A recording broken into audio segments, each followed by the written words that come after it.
From the PEP Radio Newsroom, this is part 4 of a 4-part news blast on the Asylum Pride House in West Philly that has been supporting LGBTQ plus immigrants who have entered the United States and are seeking asylum.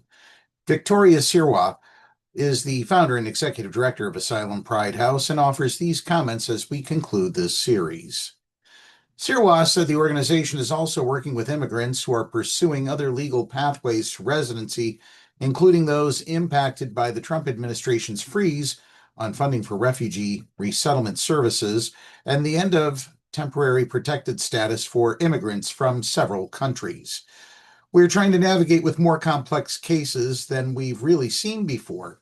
People that really didn't think that they needed to apply for asylum, but now statuses like TPS are being revoked for people, and there's a little bit of panic in that not having some other kind of status is really dangerous, she said. So we're seeing folks that, would not have usually reached out, but are now really looking for some sort of support and referrals. With Trump's stated goal of deporting 1 million people annually, which has seen U.S. citizens as well as people with legal residency detained and deported during ramped-up immigration raids throughout the country, Sirois said many residents of Asylum Pride House live in fear even if they have legal status.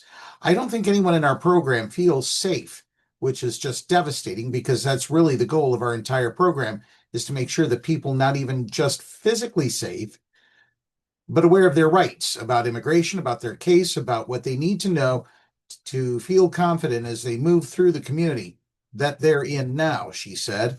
As much as we try, there's no way to even tell people what's happening because we don't know what's happening. It's the administration's whole point right now, I think, is using that vagueness and kind of hiddenness to just create this fear, and it's just spreading. Sirois said the organization's members of the House have also been grappling with the Trump administration's attacks on gender-affirming care and the LGBTQ community as a whole.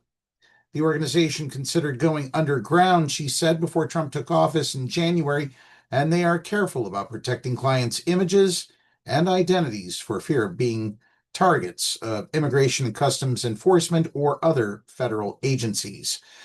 We had some serious conversations about that, and I think we kept seeing folks reaching out, and we're like, we can't just hide, she said. It's awful. We're going to be navigating this for the next years, and yet at the same time, if we stop saying that we're here, no one's going to know that we're here. And that's also part of the problem, because we want our folks to know, our LGBTQ plus immigrant communities to know that we're here if they need support. Sirois said there has been so much demand recently that Asylum Pride House is now looking to expand and grow to house between 15 and 30 people. We've had more people reaching out, not necessarily as many super recently arrived folks, but folks that have been in the community that are now not accessing resources. They are afraid of losing their immigration status, she said. So I don't really think that we're ever going to not have folks that need housing. Sirois said anyone interested in supporting the organization's work can sign up for their newsletter online. Asylum Pride House is planning a fundraiser walk in October and a holiday gift card drive in December. That's the news blast for this hour. You can find the other 3 parts of this series on the PEP Radio YouTube channel.